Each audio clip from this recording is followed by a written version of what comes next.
जय हिंद दोस्तों, स्वागत है आप सभी का हमारे YouTube चैनल पर।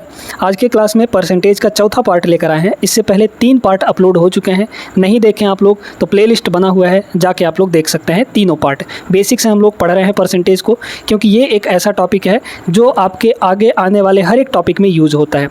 ठीक है, तो एकदम डिटेल में बेसिक से महत्वपूर्ण प्रश्नों को साथ लेकर चल रहे हैं। आज के क्लास का पहला प्रश्न देखिएगा, बहुत ही प्यारा प्रश्न है। इस प्रश्न को करने का 2 तरीका हम आपको बताएंगे। ठीक है, देखिए प्रश्न पढ़िए क्या दिया गया है। एक पुस्तक का मूल्य पहले 25% बढ़ाया गया, फिर उसे 20% कम कर दिया गया। इसके वास्तविक मूल्य में होने वाला परिवर्तन क्या है? मतलब कि घटेगा या बढ़ेगा, कितना घटेगा या कितना बढ़ेगा, या फिर कोई चेंज नहीं होगा, या फिर कोई परिवर्तन नहीं होगा। देखिए पहले आपका क्या हुआ, 25% बढ़ा है ना, मूल्य जो है वो 25% क्या हुआ, इंक्रीज हुआ। तो इंक्रीज के लिए हम लोग प्लस लगा देंगे। ठीक है, फिर उसके बाद 20% कम हो गया, यानी -20% है ना, मूल्य जो है वो घट गया। तो ओवरऑल कितने की कमी या कितने की वृद्धि हुई उसके प्राइस में, यानी मूल्य में। ठीक है, अब 2 तरीका है, यहाँ पे लगेगा आपका सक्सेसिव। पहला मेथड हम आपको बताते हैं। देखिएगा दोस्तों, मान लीजिए कि आपका प्राइस जो है वो 100 रुपये है, तो 100 पे 25% बढ़ेगा, पहले बढ़ा है ना, तो 100 पे 25% बढ़ेगा तो कितना मूल्य हो जाएगा, 125 रुपये हो जाएगा, है ना। 25% बढ़ा दीजिए। फिर यहाँ पे कह रहा है कि 20% घटा उसके बाद, तो अगर 100% है ये, तो 20% घटेगा, यानी 100 में 20 घटेगा तो कितना हो जाएगा, 80 हो जाएगा कि नहीं हो जाएगा। अब इनका आप लोग ले लीजिए यहाँ पे सक्सेसिव कैसे लेते हैं हम लोग, इधर दोनों का मल्टीप्लाई और इधर दोनों का मल्टीप्लाई, इस तरीके से हम लोग करते हैं। काटना चाहें तो यहाँ पे काट सकते हैं। देखिए अगर हम इन दोनों को काटें, अगर रेशियो ले लें तो 25 से कटेगा, 25 चौके 100 और ये हो जाएगा 25 पंचे 125, मतलब 4 और 5 का रेशियो आ गया यहाँ पे, 4 और 5 का रेशियो। यहाँ पे कितना आएगा, 20 से काटेंगे, ये हो जाएगा 20 पंचे 100 और ये हो जाएगा 20 चौका आपका 80। अब हम लोग मल्टीप्लाई करेंगे, ये हो जाएगा 20 और इधर भी 5 गुणे 4 यानी कि 20 हो गया। तो पहले भी 20 था, अभी भी 20 मूल्य है, यानी कि क्या हुआ, कोई परिवर्तन नहीं हुआ, मतलब नो चेंज। ठीक है, तो इसका जो करेक्ट आंसर होगा सेकंड ऑप्शन होगा दोस्तों, कोई परिवर्तन नहीं होगा। ठीक है, कोई परिवर्तन इसमें नहीं होगा, क्योंकि पहले भी प्राइस 20 था, अभी भी प्राइस 20 है, तो कोई परिवर्तन नहीं हुआ, है ना। देखिए अब दूसरा तरीका हम लोग लगाते हैं। दूसरा तरीका हमारा फॉर्मूला मेथड है। फॉर्मूला क्या है कि जब आपको सक्सेसिव लगाना होता है, 2 बार इंक्रीमेंट या डिक्रीमेंट हो रहा हो, तो वहाँ पे हम लोग ये वाला फार्मूला लगाते हैं, a + b + ab/100 + ab/100, ये फार्मूला लगाते हैं। a का मतलब पहले इंक्रीमेंट हुआ, कितना हुआ, 25%, तो a की वैल्यू हो गई 25, b की वैल्यू -20 है ना, तो b की वैल्यू -20, फिर यहाँ पे प्लस a × b यानी 25 × -20, तो 25 यहाँ पे हो जाएगा 25 × -20, है ना, साइन के साथ रखिएगा, और अपॉन में ये कितना हो जाएगा 100। देखिए -b ना, तो ये 20 हो जाएगा। ठीक है, अब ये कितना हुआ, ये तो हो गया 5। इधर देखिए ये कितना हो जाएगा, 0 से तो 0 कटा आपका, है ना, 25 दूना 50, 50/10 यानी कि -5 आ जाएगा, तो ये हो गया -5, तो 5 - 5 यानी कि कितना हो गया, 0। तो 0% की वृद्धि या फिर 0% की कमी हुई, तो 0% का मतलब क्या, कोई परिवर्तन नहीं, है ना, जितना पहले था अभी भी उतना ही है। क्लियर हो गया ना। आगे चलिए बढ़ते हैं अगले सवाल पे। आ जाइए दोस्तों, सेकंड प्रश्न देखिएगा। यहाँ पे बहुत ही बेसिक सा प्रश्न है। एक स्कूल में कुल छात्रों में से 12% छात्र खेल में अच्छे हैं। कुल छात्रों में से 3/4 पाठ्येतर गतिविधियों में रुचि रखते हैं, यानी पढ़ाई लिखाई करते हैं, पढ़ने वाले बच्चे हैं। और कुल छात्रों में से 10% संगीत पसंद करते हैं। शेष 15 छात्र उपरोक्त गतिविधियों में भाग नहीं लेना चाहते। छात्रों की कुल संख्या ज्ञात कीजिए। ठीक है, कुल संख्या यहाँ पर आपको निकालनी है। देखिएगा दोस्तों, तो ऐसे प्रश्नों में हम लोग क्या करते हैं, जहाँ पे परसेंटेज की बात आती है वहाँ पे हम लोग कुल यानी जो टोटल है उसको हम लोग मान लेते हैं 100। अब इस 100 में से 12% छात्र खेल में अच्छे हैं, यानी कि गेम में 100 का 12% यानी कि 12 बच्चे गेम में अच्छे हैं। ठीक है, गेम वाले हो गए। और कुल छात्रों में से 3/4 पाठ्येतर गतिविधियों में रुचि रखते हैं। 3/4 का मतलब वैसे तो 75% होता है ना, परसेंट में अगर देखें तो 100 का 75% तो 75 ही आएगा। अगर आपको वैसे नहीं समझ में आता तो देखिए भाई, टोटल कितने हैं, 100 हमने माना है, इनका 3/4, तो 3/4 करेंगे तो कितना आ जाएगा, 4 से काट दीजिए इसको, तो ये हो जाएगा 25 आपका, है ना, और 25 तिया ये हो गया 75, मतलब 75 छात्र जो हैं, 75 छात्र वो किस में रुचि रखते हैं, तो आपके वो रुचि रखते हैं यहाँ पे पाठ्येतर गतिविधियों में कुल छात्रों में से 10% संगीत पसंद करते हैं, यानी 100 में से 10 बच्चे, 10% का मतलब 10 ही है ना, 100 अगर लिए हैं तो 10% उसका 10 ही होगा। तो 10 बच्चे जो हैं वो आपके क्या पसंद करते हैं, यहाँ पे संगीत पसंद करते हैं। शेष आपके 15 छात्र बचे हैं वो किसी भी गतिविधि में भाग नहीं लेते हैं। अगर देखें दोस्तों कि इन तीनों चीज़ों को मिलाकर टोटल कितना हो गया, तो 75 10 85, 85 और 12 हो गया 97, यानी कि 100 छात्रों में से टोटल 97 छात्र किसी न किसी गतिविधि में रुचि रखते हैं, चाहे वो गेम हो, संगीत हो या फिर पाठ्येतर गतिविधि हो, है ना। तो 100 में से अगर 97 रुचि रखते हैं तो बचे कितने, शेष कितने बचे जो किसी में रुचि नहीं रखते, वो बचे 3। और इसी 3 की वैल्यू आपको क्या बोला जा रहा है कि 15 छात्र, है ना, किसी में भाग ना लेने वाले 3 यूनिट हैं, तो एक्चुअली में कितने हैं वो 15 हैं, तो यहाँ पे 3 की वैल्यू 15 हो गई। तो 1 का वैल्यू कितना हो जाएगा, 1 का वैल्यू 5 हो जाएगा, है ना, 15/3। क्या पूछा गया था आपको, टोटल छात्र, कुल छात्र। भाई कुल छात्र कितने हैं यहाँ पे, तो कुल छात्र आपके 100 यूनिट हैं, 100 हमने माना था। तो 1 का वैल्यू जब 5 है तो कुल छात्र निकालने के लिए हमको 100 का वैल्यू चाहिए, तो 100 का वैल्यू निकाल लीजिए, कितना हो जाएगा, ये आ जाएगा आपका 500। तो टोटल कितने छात्र हैं, 500 छात्र हैं, जो कि आपके पहले ऑप्शन में ए ऑप्शन यहाँ पे करेक्ट आंसर बनेगा दोस्तों, ठीक है ना। आई होप क्लियर हो गया होगा। आगे चलिए बढ़ते हैं अगले प्रश्न पे।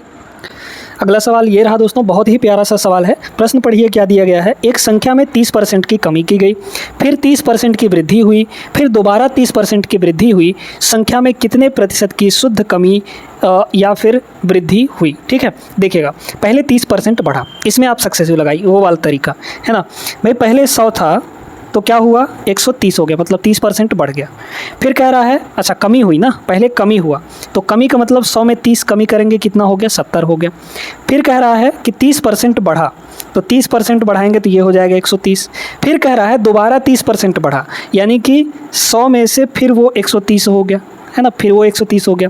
तो यहाँ पे पूछा है कि कितने प्रतिशत शुद्ध कमी हुई, यहाँ पे कमी या वृद्धि जो भी है, ठीक ना। सक्सेसिव लेंगे हम लोग, चाहे तो इनको काट सकते हैं हम लोग, 0 से 0 कट जाएगा ये, है ना।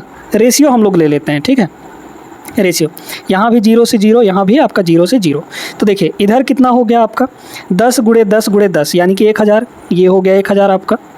इधर कितना हो जाएगा 13 का गुणा करेंगे 169 आएगा, 169 का 7 में गुणा कर देंगे तो यहाँ पे 169 में 7 का गुणा करेंगे तो कितना हो जाएगा 17 सत्ते कितना होगा ये 17 सत्ते 119 मतलब कि 1900, ठीक है। 17 सत्ते 119 मतलब इतना हो गया, उसमें से हम लोग 7 घटा देंगे तो कितना आ जाएगा 1183, है ना। तो इन सभी को गुणा करने पर कितना आ जाएगा 1183, इतना हो गया। अब आपको साफ दिख रहा है कि यहाँ पे वृद्धि हुई, पहले 1000 था, अब कितना हो गया आपका यहाँ पे 1183 हो गया। कितना बढ़ा, कितना वृद्धि हुआ, तो वृद्धि आप लोग देख सकते हैं 183 का हुआ, है ना। 183 की वृद्धि हो गई, यहाँ पे वो संख्या 183 बढ़ गई। किस में से बढ़ी है, तो 1000 में बढ़ी है ना, 1000 पर बढ़ी है ये। इसको परसेंट में बदलना है तो 100% से गुणा कर देंगे हम लोग, आपका आंसर आ जाएगा 2 0 से 2 0 खत्म, 183/10 यानी कि 18.3, 18.3 ये बढ़ा है दोस्तों, है ना। इतना की वृद्धि हुई है, तो वृद्धि मतलब कि अप्रॉक्सीमेटली 18% की वृद्धि हुई है। तो ऑप्शन नंबर ए आपका सही आंसर बन जाएगा। निकटतम पूर्णांक मान में बोला था, इंटीजर में बोला था, समझ में आया, तो 18% हो जाएगा इसका करेक्ट आंसर। आगे चलिए बढ़ते हैं अगले प्रश्न में। आइए देखिएगा अगला प्रश्न। अब इसको हम लोग थोड़ा सा अलग तरीके से करेंगे, ठीक है। कह रहा है एक संख्या को पहले 16 सही 2/3% बढ़ाया जाता है एवं फिर 15% कम किया जाता है, परिणामी संख्या 283 प्राप्त होती है। उस संख्या के 37.5% का मान क्या होगा दोस्तों। बहुत अच्छे तरीके से इसको समझिएगा। पहले क्या किया गया 16 सही 2/3% बढ़ाया गया। पहले तो 16 सही 2/3% की फ्रैक्शन वैल्यू पता करिए, है ना। 16 सही 2/3% कितना हो जाएगा ये 16 3 48 2 50, 50/3 और परसेंट हटाएंगे तो बटे में कितना आएगा 100 आएगा। 50 एक कम 50, 50 दूना 6 यानी 50 दूना 100 यानी कि 1/6 आ गया। तो 16 सही 2/3% की वैल्यू 1/6 होगी। कितनी होगी 1/6 होगी।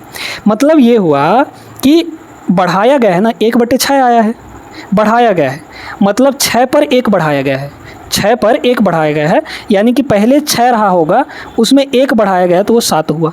इस तरीके से भी आप कर सकते हैं, ठीक है। अब आइए देखिए, फिर कह रहा है 15% कम किया जाता है, 15%। अब अगर हम 15% की फ्रैक्शन वैल्यू देखें तो कितना होगा? 15% की अगर हम फ्रैक्शन वैल्यू देखें तो कितना होगा? 15/100 है ना, 15/100। इसको अगर हम लोग 5 से काटें तो कितना हो जाएगा? 5 तियाँ 15 और ये हो जाएगा 20। मतलब 20 पर क्या बोला जा रहा है? कम किया जा रहा है। 20 पर 3 घटाया जा रहा है। मतलब पहले वो 20 रहा होगा, फिर कितना हो गया? 3 घट के यानी कि 17 हो गया। ठीक है, तो परिणामी संख्या जो कह रहा है वो 283 प्राप्त हो रही है। चलिए इसका हम लोग ले लेते हैं सक्सेसिव। ठीक है, इधर भी इधर भी। तो 20 छक्के कितना हो गया? 120 हो गया ये। इधर कितना हो जाएगा? ये 17 सत्ते 119। ठीक है, बाद में कितना हो गया? वो 238 हो जा रहा है। पहले 120 था, बाद में 119 हो गया। मतलब इस 119 का वैल्यू कह रहा है कि 238 है। ठीक ना, 238 है। तो भाई 119 का वैल्यू 238 है, मतलब 119 का जस्ट 2 गुना है। तो इसमें कह रहा है उस संख्या का 37.5% का मान क्या होगा? चलिए पहले तो वो संख्या हम लोग निकाल लेते हैं कि शुरू में वो संख्या कितनी थी। ठीक है, चलिए देखिए, तो इधर आपका कितना गुना हो रहा है? 2 गुना ना, 119 दूना 238। तो इधर भी आपका 2 गुना हो जाएगा। मतलब भाई 1 यूनिट की वैल्यू 1 यूनिट की वैल्यू 2 हो गई, तो 120 यूनिट की वैल्यू कितना हो जाएगी? 240 हो जाएगा। तो वो जो संख्या है हमारा वो क्या है? 240 है। अब इसका 37.5%, अब 37.5% एक इंटरेस्टिंग परसेंटेज वैल्यू है। कैसे? 37.5% दोस्तों, 37.5%। हम अगर देखें तो 12.5% जो होता है वो आपका 1/8 होता है ना। 12.5% 1/8 होता है। ये 12.5% का जस्ट 3 गुना है। चाहे तो गुणा करके देख सकते हैं, है ना। 12.5% का जस्ट 3 गुना है ये, तो इधर भी ये 3 गुना हो जाएगा, मतलब कि 3/8। तो 37.5% की वैल्यू कितनी हो गई? 3/8 हो गई। अब तो आसान हो गया ना। ठीक है, मतलब हमको इस संख्या का यानी 240 का 37.5% और 37.5% यानी 3/8 निकालना है। 3/8 निकालना है। काट दीजिए, तो 8 तियाँ 24, मतलब ये हो गया 30 आपका, और 30 तियाँ ये हो जाएगा 90। तो 90 इस सवाल का सही जवाब रहा दोस्तों। बहुत प्यारा तरीका है, फ्रैक्शन में कन्वर्ट कर लेते हैं तो आपका काम जो है वो आसान हो जाता है, और इस तरीके से अगर आप करेंगे तो आपका कम समय भी लगेगा। आगे चलिए अगले प्रश्न पे चलते हैं। वीडियो अगर अच्छी लग रही हो तो लाइक कर दीजिएगा और चैनल को सब्सक्राइब भी कर लीजिएगा। यहाँ तक पहुँचाए हैं तो बिना लाइक किए मत जाइएगा। ठीक है, और भी इंपॉर्टेंट प्रश्नों को करेंगे। चलिए आगे बढ़ें। देखिए दोस्तों, अब एक छोटा सा प्रश्न हम लोग कर लेते हैं। छोटा है लेकिन इंपॉर्टेंट है ना। ए और बी के वजन का योग 80 kg है। यहाँ पे क्या बोला जा रहा है कि ए और बी के वजन का जो योग है टोटल वो कितना है? 80 किलोग्राम के बराबर है। ए के वजन का 50%, यानी ए के वजन का 50%। 50% का अर्थ क्या होता है? 1/2 होता है ना। तो ए का 1/2, ठीक है, यानी a/2। ये जो a/2 है बी के वजन का 5/6 गुना है। ये जो a/2 है बी के वजन का कितना है? 5/6 गुना है। 5/6 गुना है। तो बोला जा रहा है दोनों के वजन का अंतर ज्ञात कीजिए, मतलब डिफरेंस हमको निकालना है, a - b निकालना है। ठीक है, कैसे करेंगे देखिएगा। यहाँ पे दोस्तों a और b का रेशियो निकाल लीजिए। 2 से नीचे कट सकता है क्या? 3 कट जाएगा, है ना। तो a/b जो है वो कितना आ जाएगा? 5/3 आ जाएगा, है ना। b को हमने इधर ले आया। अब अगर रेशियो में देखें तो a की वैल्यू 5 है, b की वैल्यू 3 है, a + b की वैल्यू 80 है। तो अगर हम इन दोनों को जोड़ें a + b, तो यहाँ a + b कितना है? 8 है ना। यहाँ a + b कितना है? 8 है। लेकिन एक्चुअली में a + b कितना है? 80 के बराबर है। तो 8 की वैल्यू जब 80 है तो 1 का वैल्यू कितना होगा? 30 हो जाएगा, है ना। सॉरी 10 हो जाएगा, है ना। 10 × 8 = 80। कह रहा है अंतर निकालिए a - b, है ना, दोनों संख्याओं के बीच अंतर। तो भाई a - b कितना यूनिट होगा? 5 - 3, है ना। a 5 यूनिट है, b आपका 3 यूनिट है, तो 5 - 3 मतलब 2 यूनिट। तो 2 यूनिट की वैल्यू कितनी आ जाएगी? अंतर, है ना। ये आपका क्या आया है? अंतर आया है। ठीक है, ये आपका अंतर है। तो 2 यूनिट मतलब 1 का वैल्यू 10, तो 2 का वैल्यू कितना हो जाएगा? 20। ये आपका करेक्ट आंसर रहा। ठीक है, छोटा सा सवाल था, 20 kg इसका आंसर रहा। ए ऑप्शन सही हो जाएगा। ठीक है, चलिए एक और सवाल कर लेते हैं। आ जाइए दोस्तों, यहाँ पे अगला प्रश्न देखते हैं। किसी संस्थान में, किसी इंस्टीट्यूट में छात्रों और छात्राओं की संख्या का योगफल 100 है। यदि छात्रों की संख्या x है ना, तो छात्राओं की संख्या विद्यार्थियों की कुल संख्या के x% है। छात्रों की संख्या ज्ञात कीजिए। हमको छात्रों की संख्या निकालनी है, यानी x का वैल्यू निकालना है। चलिए, तो संस्थान में कुल छात्रों और छात्राओं की संख्या, यानी बालक और बालिकाओं की संख्या, है ना, बॉयज़ एंड गर्ल की संख्या। तो बॉयज़ + गर्ल्स, इन दोनों की संख्या का टोटल कितना है? यहाँ पे 100 छात्र हैं। ये आपका एक्चुअल वैल्यू है, ये कोई रेशियो या फिर परसेंटेज वैल्यू नहीं, एक्चुअल वैल्यू है। यदि छात्रों की संख्या x है, यानी बॉयज़ की संख्या यहाँ पे कितना है? x है, तो गर्ल की संख्या बताइए, गर्ल्स की संख्या कितनी हो जाएगी भाई? गर्ल्स का संख्या जो हो जाएगा वो कितना हो जाएगा? इस x को ले जाके उधर घटा देंगे तो कितना आ जाएगा? 100 माइनस x आ जाएगा। अब पढ़िए, यदि छात्रों की संख्या x है तो जो छात्राओं की संख्या है, छात्राओं की संख्या मतलब 100 माइनस x, ये जो 100 माइनस x है ये किसके बराबर है?